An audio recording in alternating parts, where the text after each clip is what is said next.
Hello students, welcome to the YouTube channel pure mathematical academy. तो आज जो question discuss करेंगे ये CMI 2022 में पूछे गए क्वेश्चन था। क्वेश्चन पूछा गया था लीनियर एल्जेब्रा से। क्वेश्चन की डिफिकल्टी लेवल की मैं यदि बात करूं तो मैं इसको 3 स्टार से रेटिंग करूंगा आउट ऑफ 5 स्टार, कि क्वेश्चन जो है बहुत ही इजी क्वेश्चन है। केवल एक या दो थ्योरम के ऊपर बेस करके ये क्वेश्चन बनाया गया था और ये क्वेश्चन तुम विद इन 30 सेकेंड्स कर लोगे यदि तुम्हें वो थ्योरम के एप्लीकेशन अच्छी तरीके से पता है तो इसीलिए ये क्वेश्चन को मैंने 3 स्टार से रेटिंग किया। क्वेश्चन बहुत ही अच्छा क्वेश्चन है।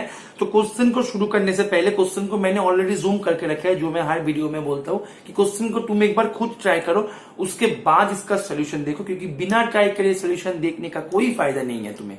ठीक है, तो ट्राई करो, उसके बाद सोल्यूशन देखो। तो तुम्हारे पास क्या पूछा गया है, पहले देखो क्या दिया गया है। तुम्हारे पास भी के नाम से एक फिक्स्ड, ये फिक्स्ड है, एक यूनिट वेक्टर दिया गया है। बहुत ही इंपॉर्टेंट कीवर्ड है ये कि एक यूनिट वेक्टर है। कहां से आ रहा है वेक्टर बेटा? आ रहा है R3 से। अच्छा, और यहाँ पे एक जानकारी तुम्हें ये भी दे के रखे है कि Rn में रहने वाले वेक्टर्स को हम कॉलम वेक्टर्स के रूप से ही रिप्रेजेंट करेंगे यहाँ पे। ठीक है, रो वेक्टर नहीं, यहाँ पे कॉलम वेक्टर से वो रिप्रेजेंट कर रहा है। दैट मीन्स तुम्हें यहां से ये जानकारी मिल गया कि V जो है V equals to V dot dot VN। अच्छा, हम तो R3 के ऊपर है ना, तो हम इतने सारे क्यों लिख रहे हैं? क्या करेंगे यहाँ पे V1 V2 V3 ये लिख देंगे। ठीक है, चलो अभी तुम्हारे पास एक और मैट्रिक्स दे दिया गया जो कि डिफाइन हो रहा है एम, ए नाम से डिनोट कर रहा है और डिफाइन हो रहा है I3 minus 2V transpose. I3 means identity matrix of order 3 and V तुम्हारे पास पता है, तो V ट्रांसपोज तुम निकाल सकते हो, तो निकालो यहाँ पे V ट्रांसपोज। देखो तो V ट्रांसपोज तुम्हारे पास क्या मिलेगा? मिल जाएगा V1 V2 V3 एंड यहाँ पे V1 V2 V3। तो इसको करने पर तुम्हें मिल रहा है V1 स्क्वायर, ठीक है, V1 V1 V3, एक 3 cos 3 का ही मैट्रिक्स मिलेगा तुम्हें यहाँ पे।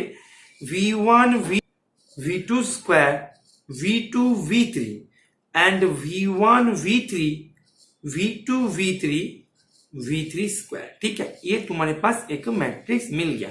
तुम्हारे पास ये भी नोन है कि V जो है V एक यूनिट वेक्टर है। ठीक है, अच्छा अब तुम्हें नीचे चारों ऑप्शन बना दिया गया। बोल रहा है कि 0 होगा m का eigen value, m square equals to I3 होगा, 1 होगा m का आइगन वैल्यू एंड -1 के करस्पॉन्डिंग जो आइगन स्पेस मिलेगा, दैट मींस -1 के GM जो होगा वो होगा 2। ये तुम्हें चारों क्वेश्चन बना दिया गया। ठीक है, तो तुम्हारे पास जानकारी क्या है? V के बारे में जानकारी है एंड एम जो मैट्रिक्स है जिसके ऊपर क्वेश्चन पूछा गया है उसके बारे में भी तुम्हें जानकारी दिया गया है, वो है I3 माइनस 2V ट्रांसपोज।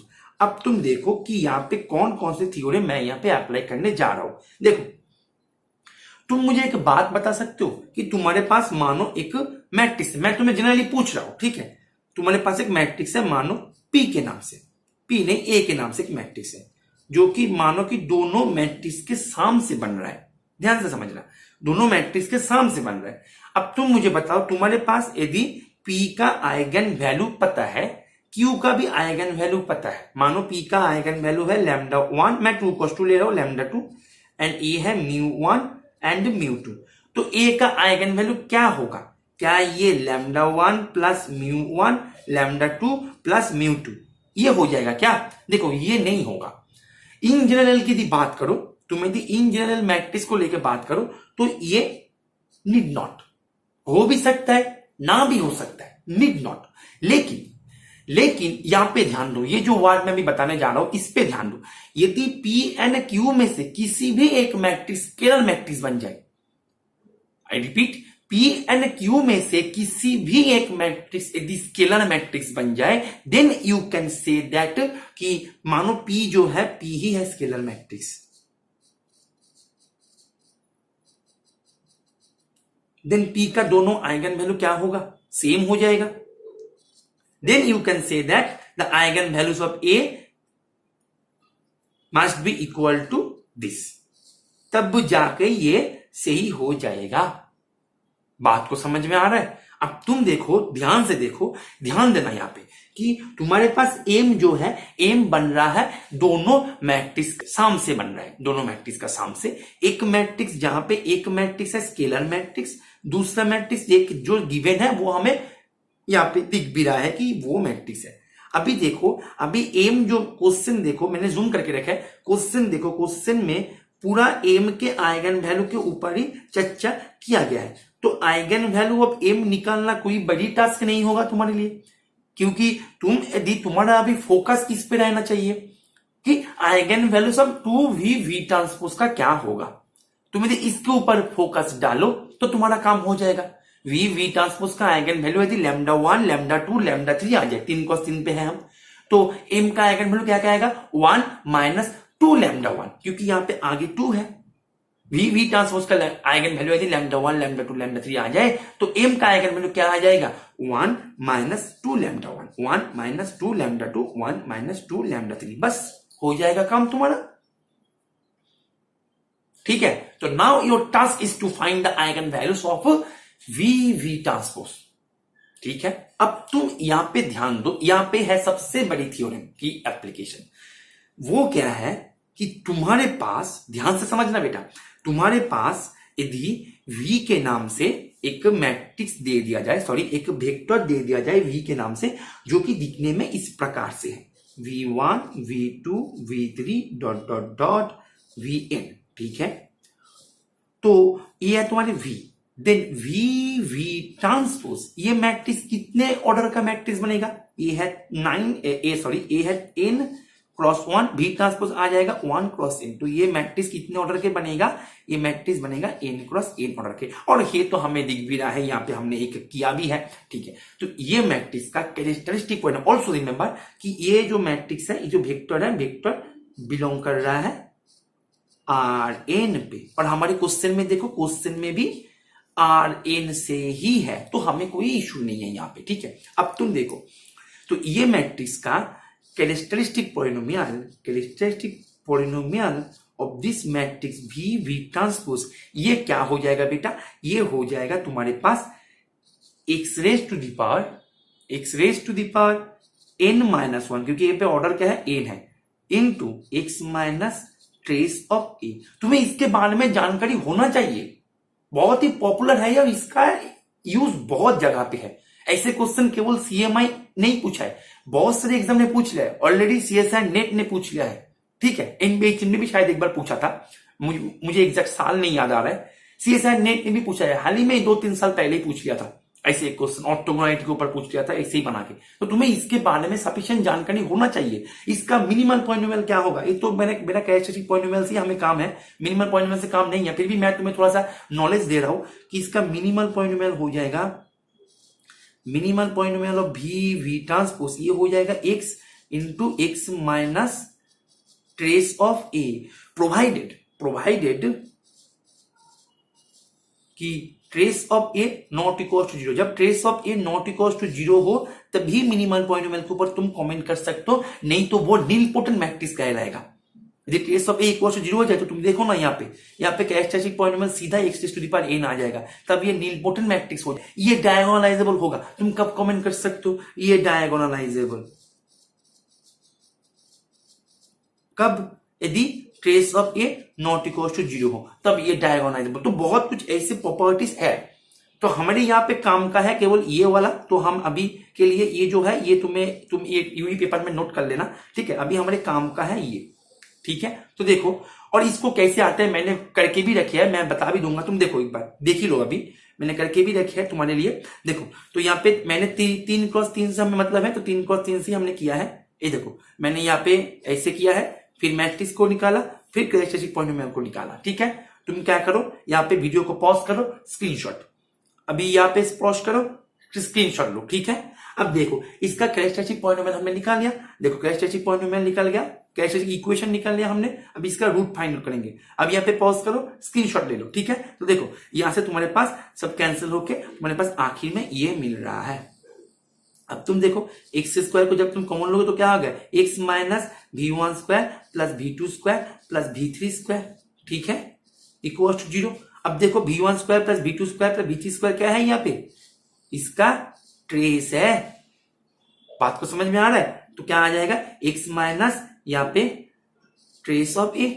ठीक है, अब देखो हमारे पास n क्या था, n था 2, n था n, तो n माइनस 1 दैट मीन्स 2, तो यहां से ये हो रहा है। और मेरे पास यहाँ पे क्वेश्चन में यूनिट वेक्टर था तो इसीलिए हमने यहाँ पे 1 लिख दिया, मतलब ट्रेस यहाँ पे 1 होगा, क्योंकि v1 square plus v2 square plus v3 square equals to 1 हो जाएगा, क्योंकि ये यूनिट वेक्टर है। ठीक है, अच्छा, तो यहां से तुम कर लोगे। तो मैं तुम्हें एक बात मैं बता दूं बेटा, कि तुम कॉम्पिटिटिव एग्जाम देने जा रहे हो, एकेडमिक एग्जाम नहीं।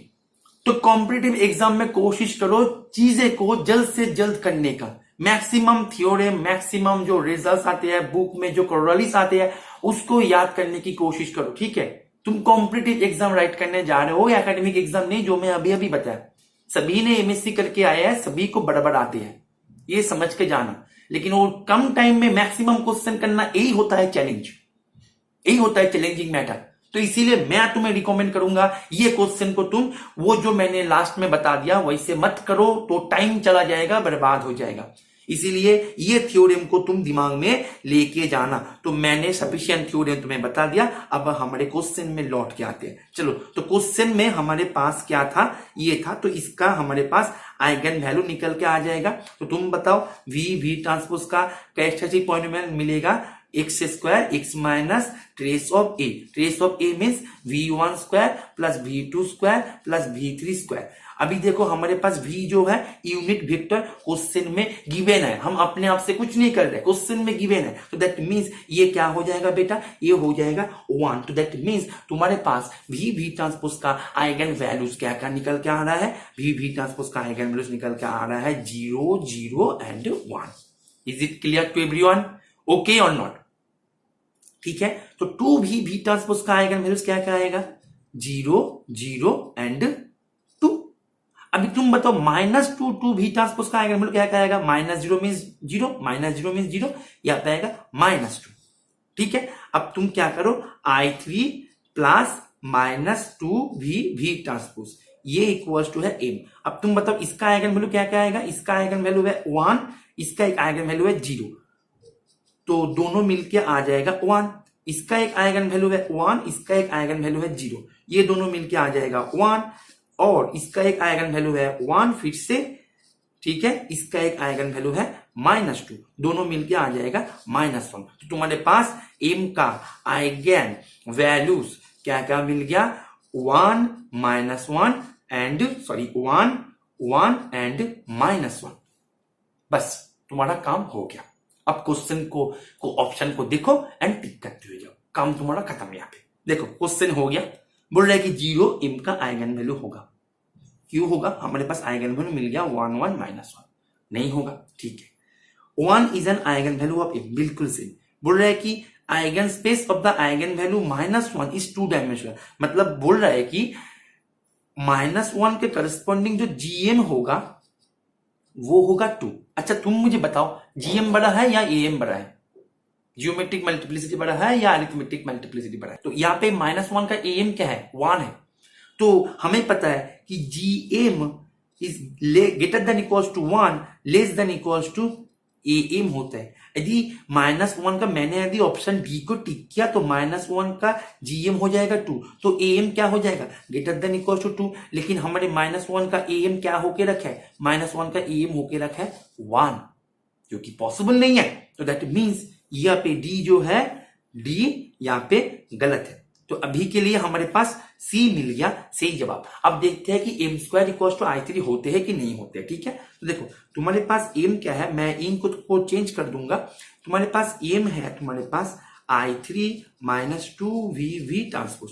तो तुम मुझे बताओ m² क्या आ जाएगा, i3 को मैं i लिख रहा हूं, यहाँ पे कोई इशू नहीं है, हम तो 3 × 3 के ऊपर ही है, 2v ट्रांसपोज। अच्छा तुम मुझे बताओ ये क्या देगा तुम्हें, i -2v transpose -2v transpose plus 4v transpose v transpose. अब तुम देखो मैट्रिक्स मल्टीप्लिकेशन इज एसोसिएटिव, तो हम इसको ऐसे लिख सकते हैं। अब तुम मुझे बताओ v ट्रांसपोज v क्या दे देगा, v तुम्हारे पास क्या है, v है v1 v2 v3, तो v ट्रांसपोज क्या होगा, v1 v2 v3, और यहाँ पे v1 v2 v3।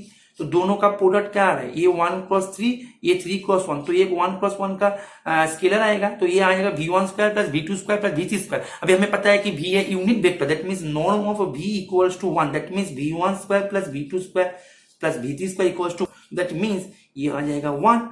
तो ये तुम्हारे पास यहाँ पे ये जो है ये देगा तुम्हें 1, तो दैट मीन्स ये पूरा तुम्हें क्या दे रहा है, दे रहा है 4v ट्रांसपोज, तो ये कैंसिल हो गया I। तो तुम्हारे पास क्या मिल गया, m² = I।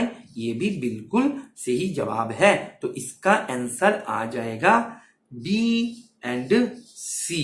ठीक है, तो उम्मीद है ये सोल्यूशन तुम्हें समझ में आ गया होगा और तुमने सोल्यूशन को एंजॉय किया हो।